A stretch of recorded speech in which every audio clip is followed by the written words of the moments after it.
जो मसीह में है ना जो लोग, वो सब लोग इस कहानी को जानते हैं और इस कहानी को पूरे मुस्लिम लोग भी जानते हैं, क्योंकि ये कहानी है ना जो इसी की वजह से वो लोग ईद मनाते हैं, है ना। तो ये जो आप देख रहे हैं कि जो इब्राहिम है वो अपने बेटे इसहाक को जो है मैदान चढ़ाने के लिए जा रहे हैं। क्यों जा रहे हैं मैदान चढ़ाने के लिए? है हाँ, क्योंकि परमेश्वर ने उनको कहा कि तुम जो है अपने बेटे को मेरे लिए मैदान चढ़ा दो। आपको बताऊं, वो जो बेटा है ना 100 साल बाद हुआ था। जब इब्राहिम 100 साल का था और उसके बाद नहीं जा रहा है, मतलब उसकी उम्र नहीं बताई जा रही, लेकिन कितने साल का है वो?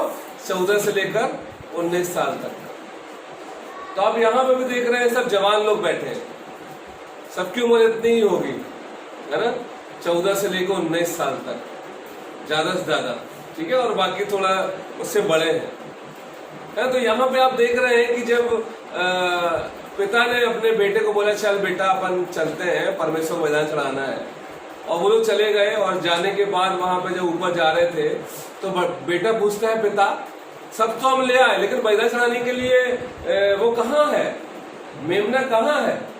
क्या कहा? परमेश्वर उपाय करेगा, ठीक है ना। अगर उस लड़के को मालूम होता तो क्या लगता है कि वो उसको धक्का देके अपने बाप को भाग जाता है, अपने पिता को धक्का देके चले जाता, बोले मुझे क्यों मार रहे हो, मैं तो अभी बच्चा हूँ, मुझे क्यों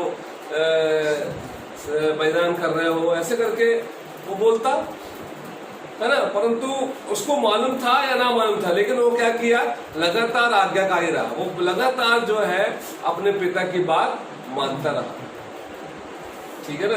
तो अगर आप अपने जीवन में देखें तो जो मोरिया पर्वत है, जो मोरिया जिस पर्वत पर वो लेके जा रहे थे, आज वो यरूशलेम है। यरूशलेम है जहां पे यीशु मसीह क्रूस पे चढ़ाया गया है, ठीक है ना। तो अब इस व्यक्ति को देखिए, इस बच्चे को देखिए, इसहाक को, उसके ऊपर जो उसको गधे में बिठा के ले जाया जा रहा है, और यीशु मसीह भी आप देखें तो गधे में बैठे थे, है ना। तो गधे में कौन बैठता है? वो राजा जो नम्र होता है, नम्र लोग जो होते हैं गधे में बैठते हैं। और यहाँ पे देख रहे हैं कि इसको इसहाक को क्या कर दिया गया, उसके सर पे लकड़ी इकट्ठा रख दिया गया और बोले कि लेके चलो पहाड़ पे। और इसहाक क्या कर रहा है, अपने पिता की आज्ञा पालन करके लकड़ी इकट्ठा लेके जा रहा है। और यहाँ यरूशलेम में क्या हो रहा, यीशु मसीह क्रूस उठाकर जो है ऊपर चले जा रहे हैं। तो यहाँ पे आप देखिए यीशु मसीह है और यहाँ पे देखिए इसहाक है। तो यीशु मसीह को क्या मालूम था कि वो क्रूस पे चढ़ा जाने वाले हैं? मालूम था, है ना, मालूम था ना, पक्का? कैसे पता आपको मालूम था? हाँ, क्योंकि उनको वो बार बार ये बात बोला करते थे कि मुझे क्रूस पे चढ़ना है, मुझे क्रूस पे चढ़ना है, मुझे क्रूस पे चढ़ना बाकी। मतलब जानबूझकर उनको पता था कि मैं क्रूस पे चढ़ा जाने वाला हूं, जानबूझकर जो है, मतलब अपने मन से वो क्रूस पे चढ़ने के लिए गए, है कि नहीं। और यहाँ पे इसहाक को भी मैदान चढ़ाया जा रहा है, और इसहाक भी जा रहा है, और वहां पे कहा गया है कि परमेश्वर उपाय करेगा। क्या लगता है आपको उस कहानी में क्या हुआ? इसहाक की कहानी में, इसहाक और इब्राहिम कहानी में क्या हुआ? क्या इसहाक को इब्राहिम ने मार डाला और भजन चढ़ा दिया है? क्या हुआ इसमें? नीचे से आवाज आई। हाँ, क्या आवाज आई? ये अब्राहम रुक जा, अपने बच्चों को मैदान मत चढ़ा। फिर क्या हुआ वहां पे? हाँ, झाड़ियों में एक मेमना, वहां पे भेड़ जो मेढ़ा बंधा हुआ, हाँ, फंसा हुआ मिला। तो फिर क्या हुआ, लोग ने क्या किया, उसको उठा के मैदान चढ़ा दिया। वहां पे ये बोलना चाह रहे थे कि परमेश्वर उपाय करेगा। परमेश्वर को हमारी और आपकी जो एबिलिटी है ना, और हमारी और आपकी सहनशीलता है ना, हमारी आपकी जो स्वार्थ है ना, तो परमेश्वर को अच्छे से मालूम है ना। इब्राहिम जो है, इब्राहिम को परमेश्वर ने बोला, ठीक है, और उसने मान लिया। आपको क्या लगता है 3 दिन तक क्या सोच रहा होगा वो? 3 दिन लगता है उसके घर से बरसेबा से लेके मोरिया पर्वत तक जाने में कितने दिन लगते? 3 दिन। और उसको बोला गया कि तो अपने बच्चों के घर मैदान चढ़ाने जा, ठीक है। अभी अगर आपका जो है ना, अभी आपको बोल दिया जाए, यहाँ से लेकर आपको भेज दिया जाए मुंबई, ट्रेन से, तो मुंबई जाने में कितना टाइम लगता है? तुम गए हो ना मुंबई, कितना टाइम लगता है? 2 दिन लगता है, ठीक है ना। और अब इनको जो है ना, अरुण को बोल दिया था, अरुण जो तुम्हारे पास जो 1 लाख रुपए पड़े हैं, जो 1 लाख रुपए है तुम्हारे पास, उसको एक काम करो कि तुम मुंबई में ले जाकर परमेश्वर के नाम से समुद्र में डाल दो।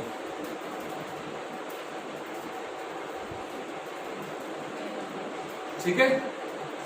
और अरुण जो है मान भी गया, ठीक है मैं प्रभु से प्यार करता हूं, उसने दिया वो ले लेगा, और जाने लगा।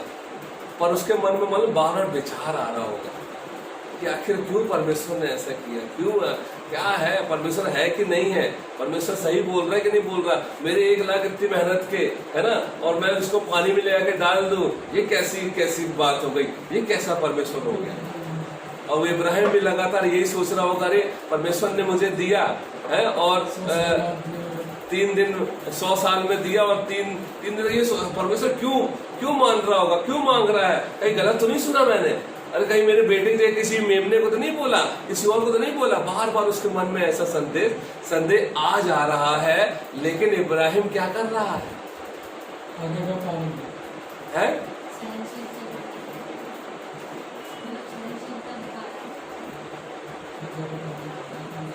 क्या कर रहा है इब्राहिम, बताओ। What is he doing? हाँ, अब्राहम क्या कर रहा है?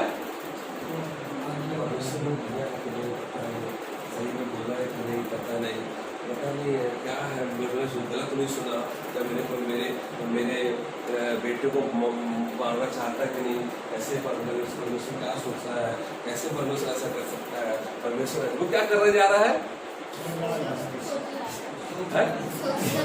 सोचते जा रहा था, लेकिन कर रहा क्या है? वो जा रहा है, चल रहा है ना।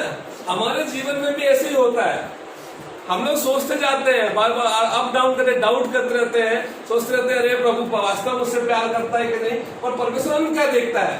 आपकी चाल देखता है। क्या देखता है? कि आप चल कहां रहे हैं। और इसी को कहते हैं यीशु के पीछे चलना। आप चाहे डाउट कर लो, चाहे सोचो या ना सोचो, या कुछ भी ना करो, परंतु आप क्या कर रहे हो? विश्वास से कदम बढ़ाए जा रहे हो। लेकिन अगर आपने ये सोच लिया, अगर उन्होंने ये सोच लिया कि नहीं, परमेश्वर तो 1 लाख रुपए मुझे समुद्र में डालने के लिए बोल ही नहीं सकते, फिर अरुण ने क्या किया?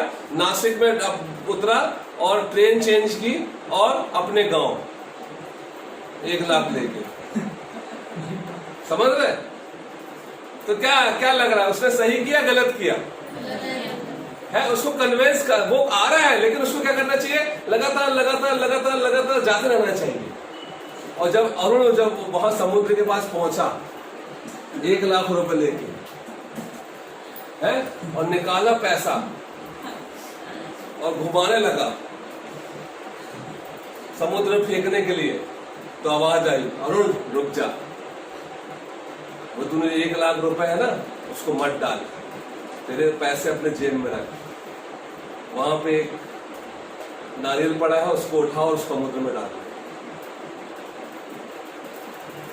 समझ में आया? लेकिन अगर अरुण वो पैसा लेके गांव चला जाए तो क्या होगा? आज्ञा का उल्लंघन हो जाए। समझ रहे मैं क्या बोलने की कोशिश कर रहा हूं? आप जीवन में चल रहे हो, आप अगर बढ़ रहे हो, आपको रास्ता नहीं बदलना। जिस दिन आपने रास्ता बदल दिया, आपने कंप्लेंट कर दी, परमेश्वर को कोई दिक्कत नहीं, आप परमेश्वर को संदेह करते जा रहे हो, जीवन में चलते जा रहे हो, हाँ प्रभु है कि नहीं, प्रभु है कि नहीं, प्रभु है कि नहीं। लेकिन अगर आपने रास्ता बदल दिया तो समझ लो आप गए, है ना। इसलिए रास्ता नहीं बदलना है, लगातार जो है चलते रहना। चाहे डाउट करते रहो, चाहे कुछ भी करते रहो, मन में कुछ भी शैतान डालता रहेगा, लेकिन आपको चलते रहना। और वो समय आएगा जब परमेश्वर जो है ना आपको बलिदान करने को रोक देगा, तो बोलेगा तुम्हें जो है ना इसको बलिदान करने की जरूरत नहीं है। इसका बलिदान कौन उपाय करेगा? मेढ़ा किसने दिया? किसने दिया मेढ़ा? यीशु मसीह किसने दिया? क्या तुमने कुछ किया है? तुमने उद्धार पाने के लिए कुछ किया? क्या तुम कुछ कर रहे हो? क्या तुम कुछ कर सकते हो? उद्धार पाने के लिए कुछ कर सकते हो आप? नहीं, आप जो बाइबल है ना, जो आप बाइबल पढ़ते हो, वचन पढ़ते हो, आप चर्च में आते हो ना, ठीक है, आप उद्धार को कमाने में नहीं आते हो, आप उद्धार का एंजॉय करने के लिए आते हो। हालेलुया बोलो।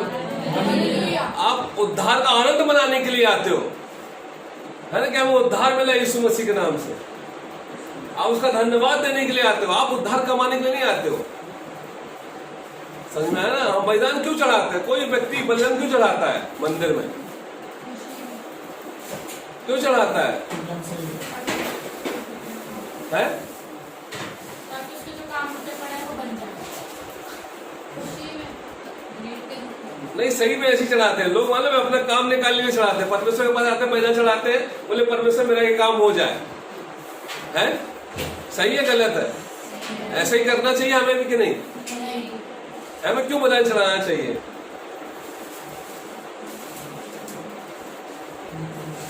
है बलिदान इसलिए चढ़ाना चाहिए ताकि परमेश्वर के साथ हमारी शांति बनी रहे। है हमें दंड देने वाला कौन है? आशीष देने वाला कौन है? चाहे आपको कितनी भी आशीष हो, लेकिन परमेश्वर के साथ बैर रखे हो तो क्या आपको सही रहेगा? नहीं रहेगा। इसलिए ना, जो जितने भी लोग हैं ना, सब भगवानों की पूजा करते हैं। मतलब कोई ना कोई तो प्रसन्न होगा, किसी को दुखी नहीं करना चाहते, है कि नहीं? वो शांति रखना चाहते हैं, क्योंकि अगर कोई भी भड़क गया तो समझ लो नुकसान हो जाएगा। तो बलिदान हम इसलिए चढ़ाते हैं ताकि परमेश्वर के साथ शांति बनी रहे। हम इसलिए नहीं चढ़ाते कि हमें आशीष मिले। परमेश्वर के साथ शांति बनी रहना बहुत जरूरी है। और सबसे बड़ा बलिदान कौन है? तो परमेश्वर ने हमारे जीवन में दिया, यीशु मसीह। यीशु मसीह सबसे बड़ा बलिदान है, और हमको अब कुछ चढ़ाने की जरूरत नहीं है। प्रभु ने अपने आप को चढ़ा दिया, हमें सिर्फ उस पर विश्वास करने की जरूरत है। अब विश्वास का मतलब मैंने आपको बता दिया कि चलते जाना, चलते जाना, चलते जाना, चलते जाना। उसने कुछ भी बोला वो आपको चढ़ाने के लिए, पर आपको क्या करना? ट्रेन चेंज नहीं करनी। आपको है ना, जो वो बदलना नहीं है रूट अपना, है ना। आपको जो बोला है जहां जाने के लिए वहीं जाना है, वही रास्ते में चलते जाना। अगर रास्ता बदले आपने तो समझ लो आपके जीवन में बहुत बड़ा नुकसान हो जाएगा, और वो शैतान चाहता है। परंतु आपको बताओ ये ताकत कहां से मिलती है? खुद परमेश्वर ही देता है। परमेश्वर अपने चुने हुए को ताकत देता लड़ने की। पवित्र आत्मा आपके जीवन में आपको ताकत देता लड़ने की। चाहे दुनिया में कुछ भी आपको कोई बोलने को तैयार हो जाए, कुछ भी करने को, कौन आपको ताकत देता लड़ने की? परमेश्वर, पवित्र आत्मा में ताकत देता। तो हमारा परमेश्वर कैसा है? उपाय करने वाला परमेश्वर, वही उपाय करेगा, है ना। आपको नुकसान नहीं होने देगा। आप ये मत सोचो कि नुकसान हो जाएगा, 1 लाख रुपए पानी में डालना पड़ेगा। ठीक है ना? देखो किरण कितनी खुश हो रही है। लौट के लाके किरण को देना वापस 1 लाख। समझ में आया? हालेलुया, जय मसीह।